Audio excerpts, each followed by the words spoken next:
പാദപൂജ പാടില്ല. എന്തുകൊണ്ട് പാടില്ല? പാദത്തെയാണ് എല്ലാവരും പൂജിക്കുന്നത്.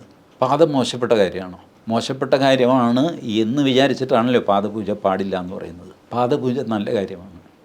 പാദം മോശമായവർക്ക്, ഇപ്പോൾ ബ്രാഹ്മണൻ മുഖത്ത് നിന്ന് വന്നു, ശൂദ്രൻ പാദത്തിൽ നിന്ന് വന്നു, കണ്ടോ ശൂദ്രനെ വെറും കാലിൽ നിന്ന്, ബ്രാഹ്മണൻ മാത്രം മുഖത്ത് നിന്നു. അപ്പോൾ കാല് കൊള്ളില്ല, ഇപ്പോൾ കാല് കൊള്ളാം. എനിക്കറിയില്ല എന്തൊരു ഭ്രാന്താണ്. കാര്യം എല്ലാ ദൈവങ്ങളുടെയും പൂജ ചെയ്യുന്ന അവരുടെ കാൽക്കലാണ്. കഴുത്തിലൂടെ ഒരു മാലയോ അലങ്കാരമോ ഒക്കെ നടത്തുന്നുള്ള ബാക്കി പൂജ മുഴുവൻ പാദത്തിലാണ്. എല്ലാ പാദം ശരണം എന്ന് പറഞ്ഞിട്ടാണ്, അല്ലാതെ തല ശരണം എന്ന് പറഞ്ഞിട്ടൊരു മന്ത്രം കേട്ടിട്ടുണ്ടോ? ഒരിക്കലുമില്ല. It's all foolish. They need a disorganise society to feed their organisation. ഈ നേതാക്കന്മാർക്ക് ജീവിക്കണമെങ്കിൽ തെരുവിൽ കിടന്ന് അടികൂടുന്ന വടലൂർ ദേവസ്വം പ്രസിഡൻറ്റുമാരായിട്ടുള്ള പിള്ളേർ വേണം. അതിൽ നിന്ന് 2-3 MLA എം പിമാരൊക്കെ ഉണ്ടാവും. അപ്പോൾ ത്യാഗോജ്വലമായ ജീവിതത്തിലൂടെ എന്ത് ത്യാഗം? ഇവൻ ഈ ജലപീരയ്ക്ക് മുമ്പിൽ നിന്ന് നനഞ്ഞതാണ് ത്യാഗം. ഒരു അർത്ഥശൂന്യമായ സമരങ്ങളും പരിപാടികളും.